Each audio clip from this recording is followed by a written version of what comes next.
লাইটটা মাৰো লাইটটা মাৰো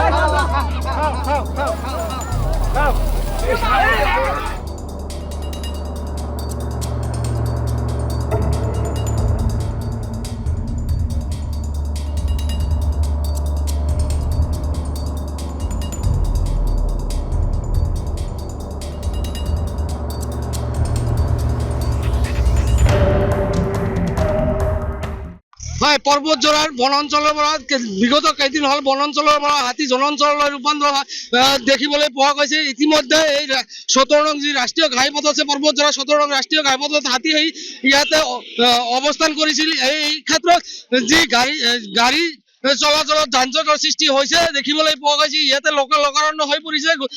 গতিকে এতিয়ালৈকে যি বন বিভাগ আছে বন বিভাগৰ বন বিষয়া কৰ্মচাৰী ইয়াতে আহি উপস্থিত এতিয়ালৈকে হ'ব পৰা নাই।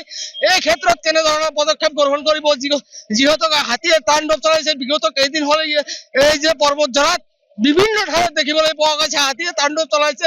এনে ক্ষেত্ৰত কিন্তু একচুৱেলি ইয়াতে যি বন বিভাগ আছে বন বিভাগ আহি ইয়াতে উপস্থিত হ'ব লাগিছিল, কিন্তু আমি আহি এতিয়া প্ৰত্যক্ষ কৰিছো ইয়াতে বন বিভাগৰ কোনো বিষয়া কৰ্মচাৰী ইয়াতে আহি উপস্থিত দেখিবলৈ পোৱা নাই। ইতিমধ্যে দেখিবলৈ পাইছিলো যে ১৭ নং ৰাষ্ট্ৰীয় ঘাইপথত আহি হাতীয়ে অৱস্থান কৰিছিল, কিন্তু ৰাইজৰ যি ইয়াতে ৰাইজৰ লোকাৰণ্য হৈ যোৱাৰ ফলত আকৌ হাতীখন গৈ যি ৰাস্তাৰ দাঁতিত আছে ৰাস্তাৰ দাঁতিত দেখিবলৈ পোৱা গৈছে।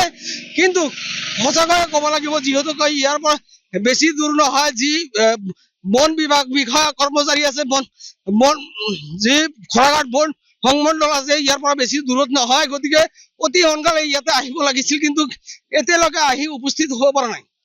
হয়, এই ক্ষেত্ৰত মই অলপ মন্তব্য ল'বলৈ চেষ্টা কৰিম। যিহেতু বিগত কেইদিন হ'ল হাতী ইয়াতে তাণ্ডৱ চলাইছে এই পৰ্বতজোৰাত। এই ক্ষেত্ৰত মই অলপ মন্তব্য ল'ম। হয়, বিগত কেইদিন হ'ল ইয়াতে দেখিবলৈ পোৱা গৈছে হাতীয়ে তাণ্ডৱ চলাইছে, কি ক'ব? হাতীৰ তাণ্ডৱটো আচলতে পৰ্বতঝৰা অঞ্চলত এক অস্থিৰ পৰিৱেশৰ সৃষ্টি কৰিছে। মই হাতীৰ এই তাণ্ডৱটো যাতে অতি শীঘ্ৰে যাতে বন্ধ হয় তাৰ কাৰণে মই পৰ্বতঝৰাৰ বন সংমণ্ডল ডিভিজনেল ফৰেষ্ট অফিচাৰক মই লিখিতভাৱে অহাকালি জনাম যে এই ক্ষেত্ৰত উপযুক্ত বিহিত ব্যৱস্থা ল'ব লাগে। যিহেতু দেখিবলৈ পোৱা গৈছে প্ৰায় ১ ঘণ্টাই হ'ল হাতীখন ইয়াতে ঘূৰা ঘূৰি কৰি আছে। যিহেতু ইতিমধ্যে দেখিবলৈ পাইছো ১৭ নং যি ৰাষ্ট্ৰীয় ঘাইপথ আছে ইয়াতে আহি অৱস্থান কৰিছে, কি ক'ব?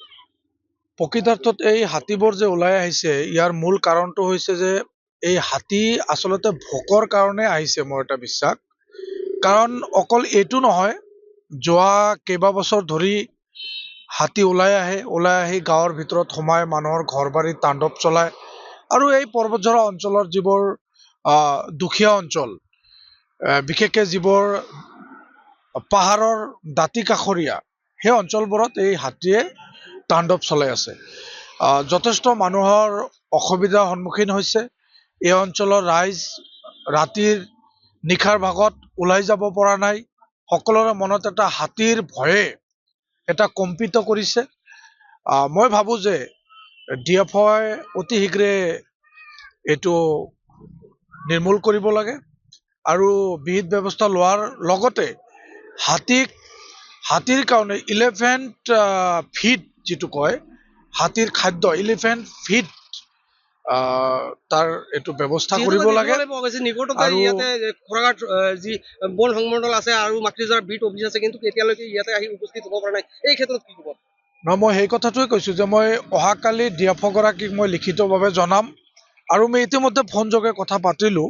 তেখেতে আশ্বাস প্ৰদান কৰিছে যে পৰ্বতঝৰা অঞ্চলত হাতীয়ে যিহেতু তাণ্ডৱ চলাইছে তাৰ কাৰণে তেখেতে বিভাগীয় কৰ্তৃপক্ষৰ লগত কথা পাতিব। কাৰণ নিশাৰ ভাগত ওলাই অহাটো কঠিন হৈ পৰিছে। ৰাইজ এটা কি হ'ল কি নহ'ল এনেকুৱা এটা ভয় ভাবুকিৰ মাজত আছে। গতিকে animal they have also' right to live, আৰু তেখেতসকল এই এনিমেলৰো এটা ফিড লাগে, খোৱাৰ কাৰণে তেখেতসকলে ওলাই আহে। যিয়ে নহওক অতি শীঘ্ৰে এই গোটেইখিনি বস্তুৰ ওপৰত এটা পৰ্যালোচনা কৰি বিভাগীয়ভাৱে যি ধৰণে কাম কৰিলে হাতীৰ তাণ্ডৱটো কমিব সেইটো কৰাৰ কাৰণে মই বিশেষভাৱে DFO গৰাকীক আৰু মই সংশ্লিষ্ট ঊৰ্ধ্বতম কৰ্তৃপক্ষকো মই এই বিষয়ত মই ফোন যোগে কথা পাতিম। সঁচাকৈ দুৰ্ভাগ্যজনক কথা যে ইয়াতে ইহঁতে কয় পৰ্বতজোৰা খোৰাঘাট বন সংমণ্ডল যি আছে ইয়াৰ পৰা প্ৰায় 7-8 কিলোমিটাৰ হয়, কিন্তু বাঘৰিজোৰা যি বিডিঅ অফিচ আছে ইয়াৰ পৰা 1.5 কিলোমিটাৰ হয়, কিন্তু এতিয়ালৈকে আহি উপস্থিত হ'ব পৰা নাই। এই ক্ষেত্ৰত বহুত যি বিভাগীয় কৰ্তৃপক্ষ আছে, বিভাগীয় কৰ্তৃপক্ষই কেনেধৰণৰ পদক্ষেপ গ্ৰহণ কৰিব সেয়া হ'ব সময়ত লক্ষণীয়।